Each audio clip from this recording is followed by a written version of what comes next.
Hi friends, ఈరోజు మనం ఈ వీడియోలో టీ స్కోర్ ఏఎల్పి సైకో టెస్ట్లో టీ స్కోర్ ఎలా క్యాలిక్యులేట్ చేస్తారన్న దాని గురించి డీటెయిల్గా తెలుసుకుందాం. ఎందుకంటే ఇది మనకి 42 మార్క్స్ అయితే రావాలని ఉంది. కొన్ని టెస్టులు మనకి 20కే ఉంటాయి. మరి 42 మార్క్స్ ఎలా తెచ్చుకుంటాం? సో ఇటువంటి ఒక డౌట్ అయితే ఉంటుంది చాలా మందికి. అలాగే కాకుండా అక్యురసీ ఇంపార్టెంట్, ఇట్లా చాలా డౌట్స్ ఉంటాయి కదా, వాటన్నిటి గురించి క్లియర్గా అయితే డిస్కస్ చేసుకుందాం. సో ఒకసారి మనం చూసుకున్నట్టయితే మనం ఇప్పుడు ఆర్డిఎస్ఓ ఇండియన్ రైల్వేస్ సంబంధించిన పేజ్లో అయితే ఉన్నాం అనమాట. ఓకేనా? సో ఇప్పుడు ఇది ఎందుకు తీసాను అంటే, ఇక్కడ మీరు చూసుకున్నట్టయితే సిబిఐటి గురించి మన నోటిఫికేషన్ లో మెన్షన్ చేసిన వెబ్సైట్ పేరు చూడండి, ఆర్డిఎస్ఓ. ఓకేనా? సో ఆర్డిఎస్ఓ నుంచే మనకి స్టాండర్డ్స్ అవన్నీ వస్తాయి అనమాట దీని గురించి. సో ఇందులోనే మనకి టీ స్కోర్ గురించి అవన్నీ డీటెయిల్స్ ఉన్నాయి. ఓకే, ఫస్ట్ థింగ్, ఇందులో మీకు యాక్యురసీ ఉంటుందా అంటే యాక్యురసీ ఇంపార్టెంటా అంటే యాక్యురసీ ఇంపార్టెంట్ కాదు. ఎందుకంటే ఇది మనకి టీ స్కోర్ క్యాలిక్యులేట్ చేసే ఫార్ములా. ఇందులో మనకి యాక్యురసీ అన్న పదానికి సంబంధించి ఏమీ లేనప్పుడు, ఫార్ములాలోనే లేనప్పుడు మీకు క్యాలిక్యులేషన్ లో ఇంపాక్ట్ ఉండదు. సో అన్ని పెట్టేయండి. ఓకేనా? No problem. And negative marking కూడా ఉండదు. ఓకే, ఇప్పుడు మనకి టీ స్కోర్ గురించి మాట్లాడదాం. టీ స్కోర్ ఎందుకంటే కొన్ని టెస్టులకు మీకు 20 మార్క్స్కే కదా. సో మరి 42 మార్క్స్ ఎట్లా తెచ్చుకుంటారు మీరు అందులో? అండ్ 42 మార్క్స్ వస్తే అందులోంచి 30% ఎలా తీసుకుంటారు? సో ఇవి డౌట్స్ ఉంటాయి కదా. సో ఇప్పుడు అసలు టీ స్కోర్ ఎలా క్యాలిక్యులేట్ చేస్తారా అన్నది చూస్తే, ఈ ఫార్ములా ఇక్కడ మీకు ఇచ్చారు చూసారా, ఈ ఫార్ములా చాలా ఇంపార్టెంట్. ఏం చెప్తుంది ఈ ఫార్ములా అంటే, మీకు ఫస్ట్ ఒక 50 మార్క్స్ ముందే ఇచ్చేస్తారు. మీకు ఎగ్జామ్ రాసిన ప్రతి ఒక్కరికి 50 మార్క్స్ ఇచ్చేస్తారు. సో మీరు ఆ 50 మార్క్స్ అన్నా మినిమం ఉంచుకుంటే మీరు క్వాలిఫై అయిపోతారు. ఓకే, స్ట్రైట్ అవే మీకు 50 ఇచ్చేస్తారు. సో ఆ 50లోంచి మీరు నెగిటివ్ తెచ్చుకోకుండా ఉండాలి. నెగిటివ్ ఎందుకు అవుతుంది అంటే, మిగతా ఫార్ములా చూడండి, +10. సో 50 తర్వాత +10. సో +10 కూడా ఉంది. సో మీకు అక్కడ కూడా పాజిటివే, ప్రాబ్లం లేదు. నెక్స్ట్ ఇక్కడ ఇంపార్టెంట్ టర్మ్స్ చూడండి, ఇవి చూస్తే మీకు అర్థమవుద్ది. ఎక్స్ ఉంది. ఎక్స్ అంటే ఏంటి? ఎక్స్ అంటే మీకు వచ్చిన మార్క్స్. ఇప్పుడు 20కి ఎగ్జామ్ అనుకున్నాం కదా, ఒక్కొక్క టెస్ట్, కొన్ని టెస్టులు 20కి ఉండొచ్చు, కొన్ని 40కి ఉండొచ్చు, కొన్ని 50కి ఉండొచ్చు. ఎగ్జాంపుల్కి 20కి అనుకుందాం టెస్ట్. మీకు 20కి ఎంత వచ్చింది అన్నది ఎక్స్ వాల్యూ అనమాట. మీకు ఒక 14 వచ్చాయి అనుకుందాం, ఎక్స్ ప్లేస్లో 14 తీసుకుంటారు. Okay, next mean. మీన్ అంటే మీకు తెలిసిందే కదా, యావరేజ్. ఇప్పుడు మీ షిఫ్ట్ రాసిన వాళ్ళందరికీ అదే టెస్ట్లో 20కి యావరేజ్గా ఎంత వచ్చింది? ఒక 8 మార్క్స్ వచ్చాయి అనుకుందాం. ఓకేనా? సో 8 మార్క్స్ యావరేజ్ అనుకుంటే కింద ఎస్డి అని ఉంది చూసారా, ఎస్డి అంటే స్టాండర్డ్ డీవియేషన్ అనమాట. ఓకేనా? స్టాండర్డ్ డీవియేషన్ అంటే ఏంటి? ఇప్పుడు సపోజ్ లైక్ ఇండియాలో హైట్ మినిమం మెన్స్ ఒక 5'8" ఉంటారు అనుకుందాం. ఓకే, మామూలుగా అప్రాక్సిమేట్ గా చెప్తున్నాను. 5'8" ఫీట్ అన్నది యావరేజ్ అనుకుందాం. స్టాండర్డ్ డీవియేషన్ ఒక 2 ఇంచెస్ అంటే అప్పుడు ఏంటి అర్థం అంటే, 5'8"కి 2 ఇంచెస్ తక్కువ అంటే 5'6", లేదా 5'8"కి 2 ఇంచెస్ ఎక్కువ అంటే 5'10". Okay, so range majority of people, ఒక 68% పీపుల్ మనకి ఈ రేంజ్ లోనే ఉంటారు మినిమం అన్నమాట. అంటే రేంజ్ చెప్తుంది, మెజారిటీ పీపుల్ ఏ రేంజ్ లో ఉన్నారు అన్నది చెప్తుంది అన్నమాట స్టాండర్డ్ డీవియేషన్. ఒకవేళ అర్థం కాకపోతే ఈ కేసులో చూసుకుంటే, మనకి యావరేజ్ 8 అనుకున్నాం కదా, స్టాండర్డ్ డీవియేషన్ ఒక 3 అనుకున్నాం అనుకోండి. అప్పుడు అంటే అర్థం ఏంటి? మెజారిటీ పీపుల్ కి యావరేజ్ గా 5 నుంచి 11 మార్క్స్ మధ్యలో వచ్చాయి. ఎలా చెప్పాము ఇది? 8కి 5, 8లోంచి 3 తీసేస్తే 5, 8లోంచి 3 కలిపితే 11. సో అంటే 5 to 11 రేంజ్ లో వచ్చింది ఎక్కువ మందికి. సో రేంజ్ చెప్తుంది అనమాట ఎస్డి అన్నది. సో ఇక్కడ మనకి 3 తీసుకుంటాం. సో 14 - 8 అంటే ఎంత మీకు? 6. సో 6/3 అంటే 2. సో 50 + 2 × 10 అంటే 20. సో 70 మార్క్స్ మీకు వచ్చినట్టు. ఓకే, మీ టోటల్ టీ స్కోర్ 70 వచ్చినట్టు. సో ఎగ్జామ్ 20కే కావచ్చు. ఓకే, మీకు ఆ బ్యాటరీ అన్నది 20 మార్క్స్కే కావచ్చు, కానీ ఫైనల్ గా మీకు టీ స్కోర్ క్యాలిక్యులేట్ చేస్తే 70, 80 కూడా తెచ్చుకోవచ్చు అనమాట. సో మాక్సిమం స్కోర్ ఒక టెస్ట్ లో 80 తెచ్చుకోవచ్చు మీరు. ఓకేనా? ఎలా క్యాలిక్యులేట్ చేస్తారు ఇప్పుడు అర్థమైంది కదా. ఇప్పుడు మీరు ఇక్కడ దృష్టిలో పెట్టుకోవాల్సింది, మీరు మినిమం క్వాలిఫై అవ్వాలంటే మనకి 42 మార్క్స్ అయితే మినిమం రావాలని చెప్తున్నారు. సో 42 మార్క్స్ రావాలంటే ఏం చేయొచ్చు? 50 మీ చేతిలో ఆల్రెడీ ఉన్నాయి.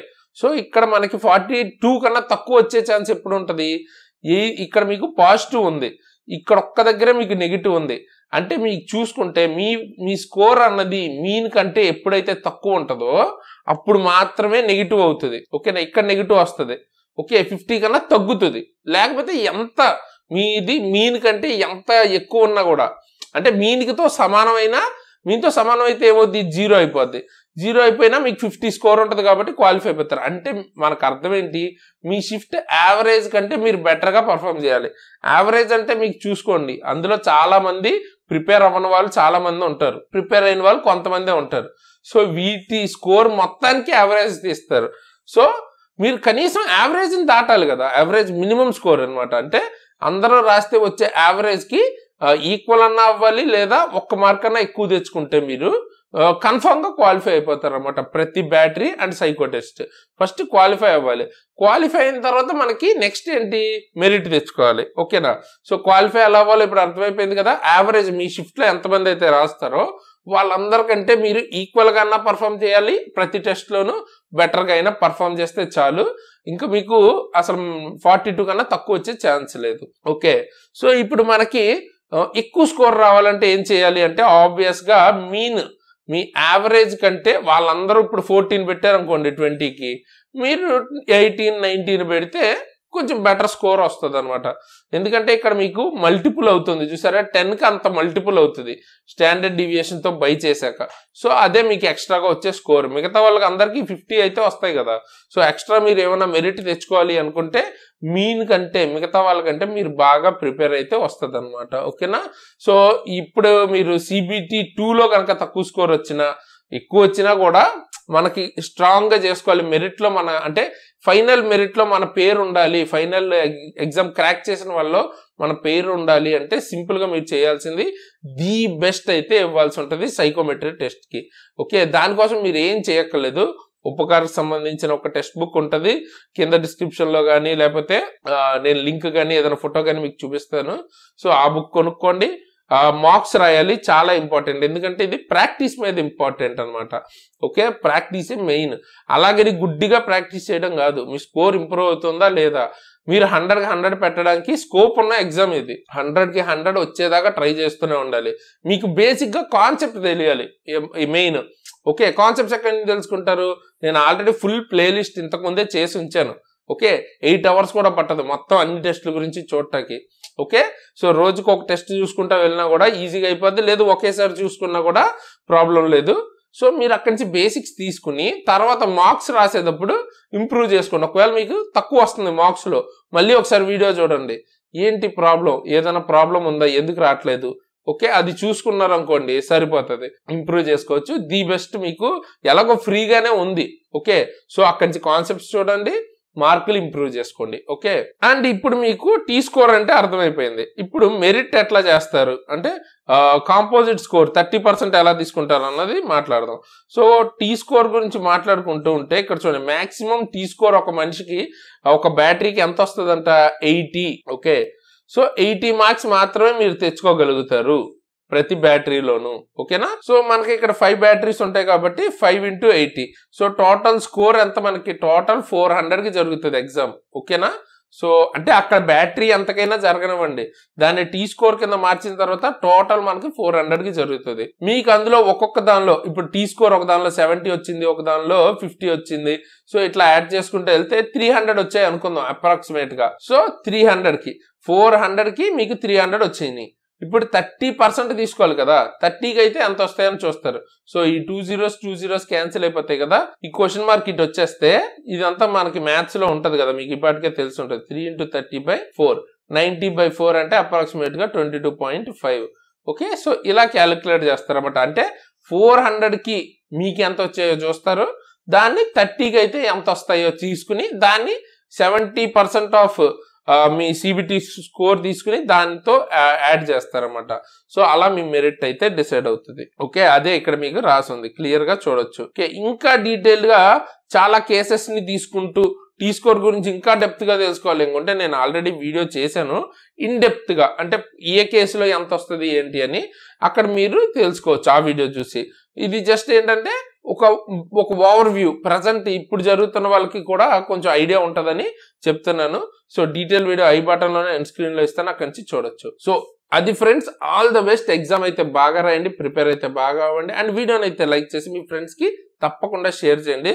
సో దట్ ఎక్కువ వ్యూస్ ఉంటే నేను ఇంకా బెటర్గా వీడియోస్ మీకు తీసుకొస్తాను. ఇంకా మీకు సైకోమెట్రీ రిలేటెడ్ మళ్ళీ ఒకసారి ఇంట్రడక్షన్ కానీ ఏదైనా ఇంకా డీటెయిల్గా కావాలి అనుకుంటే కామెంట్ చేయండి, నెక్స్ట్ ఆ వీడియోస్ చేస్తాను. అండ్ మీకు రైల్వేకి సంబంధించిన ది బెస్ట్ క్లాసెస్ ఇండివిజువల్గా సబ్జెక్ట్ వైజ్ లైక్ ఫిజిక్స్ కావచ్చు, కెమిస్ట్రీ, బయాలజీ, మ్యాథ్స్, రీజనింగ్ అలా అయినా దొరుకుతుంది. లేదు గ్రూప్ డి, ఏఎల్పి అలా ఫుల్ కోర్సెస్ అయినా దొరుకుతాయి చాలా తక్కువ ప్రైస్కి 299K. కూపన్ కోడ్ SARAN వాడండి, 10% డిస్కౌంట్ కూడా వస్తుంది. ఎగ్జామ్ క్లియర్ చేసిన నేను కానీ మన టీం కానీ రైల్వే ఎగ్జామ్స్ క్లియర్ చేసిన వాళ్ళు, సో ఆ లెవెల్ కంటెంట్ అయితే దొరుకుతుంది. కింద డిస్క్రిప్షన్లో లింక్ ఉంటుంది, అక్కడి నుంచి మీరు క్లాసెస్ అయితే తీసుకోవచ్చు అనమాట. సో ఖచ్చితంగా చెక్అవుట్ అయితే చేయండి. అండ్ మీకు గ్రూప్ కి రిలేటెడ్ మన టెలిగ్రామ్ గ్రూప్ కి సంబంధించిన లింక్ అయితే కింద డిస్క్రిప్షన్ లో ఇస్తాను. ఏమన్నా అప్డేట్స్ ఉంటే మీరు అక్కడే తెలుసుకోవచ్చు. ఓకే, ఫర్దర్ గా నన్ను ఫాలో అవ్వాలనుకుంటే పర్సనల్ గా నా ఇన్స్టాగ్రామ్ ఐడి కూడా కింద డిస్క్రిప్షన్ ఉంటుంది, అక్కడి నుంచి ఫాలో అవ్వచ్చు. అలాగే ఏఎల్పికి సంబంధించిన vision certificate process, okay vision certificate process ఎలా తీసుకోవాలి ఏంటి డీటెయిల్ వీడియో చేశాను, చూడండి వాళ్ళు తప్పకుండా చెక్అవుట్ చేయండి. నేను ఎండ్ స్క్రీన్ లో కానీ నేను ఎండ్ స్క్రీన్ లో అయితే ఇస్తాను. అలాగే మెయిన్ ఇంపార్టెంట్, ఖచ్చితంగా ప్రతి ఒక్కరు చూడాల్సిన వీడియో ఈ 16 వీడియోస్ కంపల్సరీ ప్లేలిస్ట్ మొత్తం ఫ్రీగా అవైలబుల్ గా ఉంది కాబట్టి ఖచ్చితంగా ఫాలో అవ్వండి. మెమరీ టెస్ట్ ఎలా చేయాలి, పిక్చర్ ఇన్ నెంబర్, ఇంట్రడక్షన్ కావచ్చు, అంత డీటెయిల్ గా చెప్పాను. ఓకేనా, మళ్ళీ ఒకసారి రివిజన్ కూడా చేద్దాం అవసరం అయితే, ఎక్కువ మంది ఇంట్రెస్టెడ్ ఉంటే. సో కింద డిస్క్రిప్షన్ లో కామెంట్ అయితే చేయండి నెక్స్ట్ ఏ వీడియో కావాలి ఏంటి అని. సో అదనమాట, మీ థాట్స్ ఏంటన్నది కూడా కామెంట్ అయితే చేయండి. సో ఈ వీడియోకి ఇంత గైస్, ఇలాంటి మంచి వీడియోస్ మీ ముందుకు మళ్ళీ వస్తాను. అంతవరకు సైనింగ్ ఆఫ్ తేజస్.